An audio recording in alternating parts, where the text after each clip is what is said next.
The framers of the U.S. Constitution and the Founding Fathers, they worked very hard to provide us with a constitutional representative republic that would endure. The thinking behind our founding document, the rationale for protecting the liberty of our people, was outlined in a set of 85 documents, press articles really, called the Federalist Papers. Given the current threat to our nation that we face courtesy of leftists, I'd like to offer another. Federalist Paper number 86 by Chris Salcedo. That's my focus in today's preamble. The Federalist 86, Salcedo, the dangers to the republic of a united political class, i.e. the Uniparty, for Newsmax TV, August 8th, 2025. As a devotee to the U.S. Constitution and all of its brilliance, I have become alarmed by the development of a phenomenon that directly threatens the survival of the American Republic, a unified political class. In discussing this threat, there are things that must be acknowledged about the benefits to all Americans that are afforded by a fully and equally implemented and fully enforced Constitution. And we must also acknowledge the threat posed by what I describe as the unified political class, or the Uniparty. First, I must admit that the membership of the Uniparty is not consistent among the 535 members of Congress, the judiciary, or the presidency. Indeed, membership in the Uniparty fluctuates slightly depending on the outcome of each election. Notice I say slightly, as the American people do share culpability in their eventual demise, because they continually and inexplicably return the same member of Congress to Capitol Hill or elect the same political party to office and somehow expect a different result. This is, of course, the definition of insanity. That adjective rightly describes the continued election of charlatans from both current political parties. But when I speak of the danger to American liberty presented by a unified political class, it might benefit the audience to fully understand who the Uniparty is united against.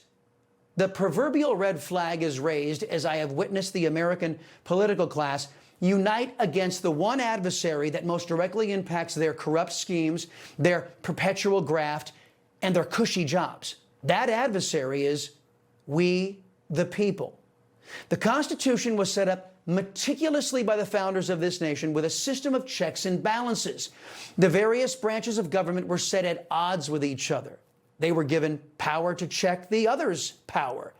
The branches of government were set up to be in constant conflict, a government in conflict with itself, as each branch pressures the other to conform to the Constitution, was the primary mechanism that prevented a unified political class from targeting our people, our rights, and our way of life.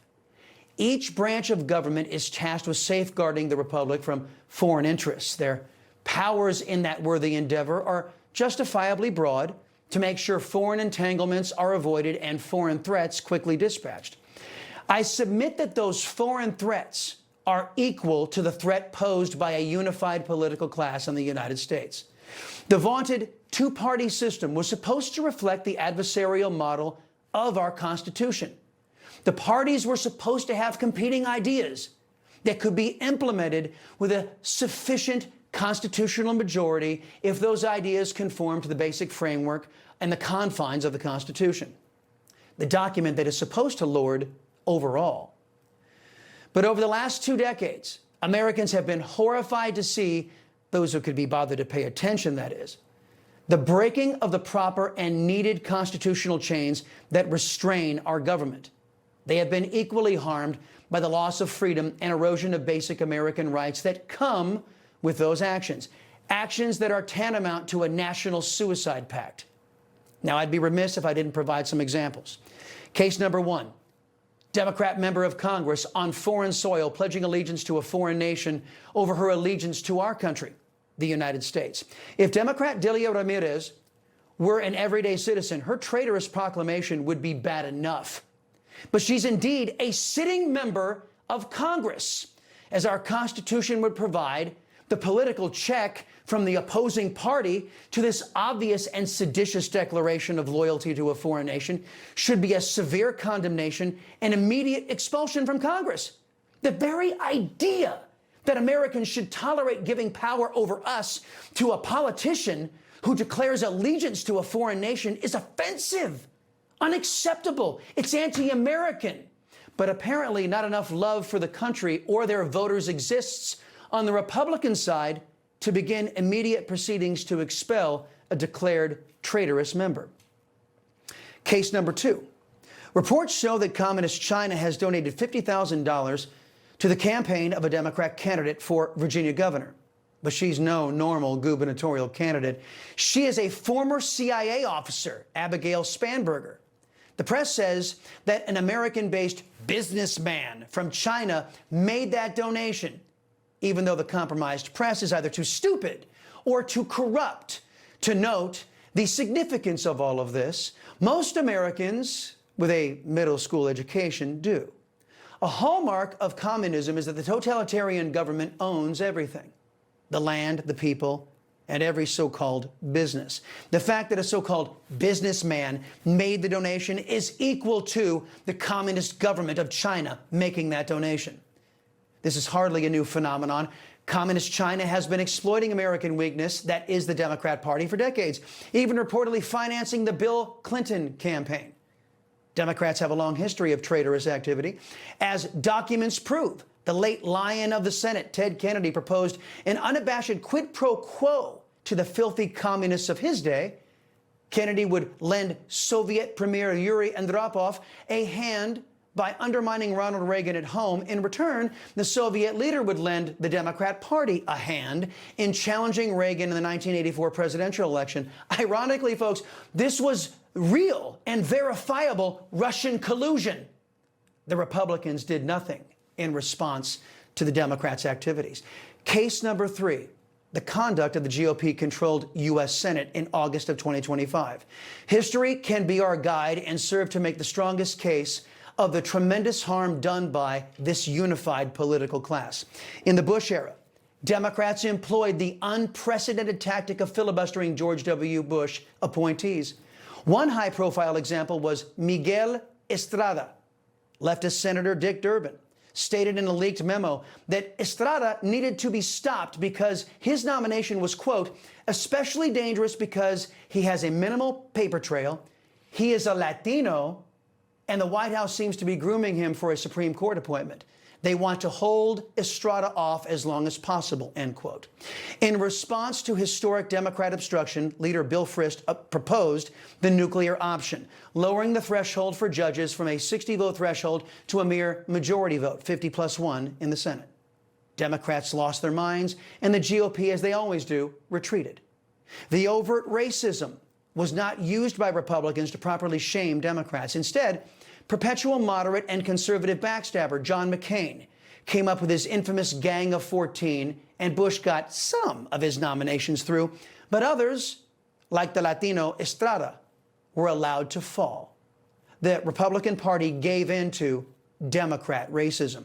Fast forward to the Obama years, the GOP started filibustering Democrat judges put up by the corrupt and perpetually anti-American Obama. But Democrats didn't tolerate any obstruction. The late and crooked Harry Reid went nuclear on judges, lowering the vote threshold to, guess what, 50+1. The GOP rolled over and just took it, not wanting to offend their good Democrat friends. Fast forward to the Trump administration. Once again, Democrats are destroying norms, poisoning this country. This time, they have undertaken unprecedented obstruction of President Trump's nominees. This after the GOP bent over backwards to confirm almost all, of Obama's and Joe Biden's nominees, many of whom would go on to harm this nation, many of whom were accused of crimes against the people of the United States today. In response to historic Democrat obstruction, the Senate GOP rewarded the Democrats by partially adjourning with over 150 nominees still unconfirmed. The GOP further rewarded the Democrats by agreeing to keep the Senate in a pro forma session. This gavel in, gavel out approach prevents President Trump from using his executive authority under the Constitution to make recess appointments. Appointments, by the way, crucial to key areas of our government. So what then is our course? Given the uniparty predisposition of the majority of 535 members of Congress, the idea that a solution to this problem can come from Congress is absurd, as it is Congress and political bodies that emulate it that are indeed the problem. The most desired solution would be an informed population like you. If the American people have grown tired of so-called representatives that place as their priority consensus with one another rather than fidelity to their voters, the American people could simply vote out members of the House and Senate who have chosen to make a career out of their seats in Congress, a practice that was looked down upon by America's founding fathers. Given the well-known and documented corruption of the majority of the press and the equally corrupt government education system, an informed population proves to be a counting struggle. Life hasn't quite gotten bad enough for our people to throw off the biased media shackles of ignorance, allowing Americans to break through and to seek and divine the truth. The next solution could be that our nation fully embrace and takes advantage of a gift from our founding fathers to this nation, designed for just such an emergency caused by the collusion of the political class. Article 5 of the U.S. Constitution. Article 5 outlines the process for amending the Constitution, including the method for calling a convention to propose amendments. It states that a convention can be called by 2/3 of the state legislatures, and any amendments proposed must be ratified by 3/4 of the states to become law. Among the many remedies that could be proposed and drafted, like a balanced budget amendment, term limits on politicians and their staff, another crucial amendment could be adopted. Currently, the two ineffective and indistinguishable political parties have colluded to pass laws and procedures on the federal, state, and local levels that prevent any outside entity from challenging their now transparent collusion. The constitutional amendment would simply outlaw every protectionist law, measure, or policy that allows the two political parties exclusive ability to dominate our political choices. As a result, the parties would have to perform to the expectation of their voters or risk being replaced by a political party that would. America's brilliant system works when it's adhered to. Our Constitution is a magnificent document, the best in the world. When enforced, it protects the individual rights and freedoms of our people to the greatest degree possible, consistent with a civilized society.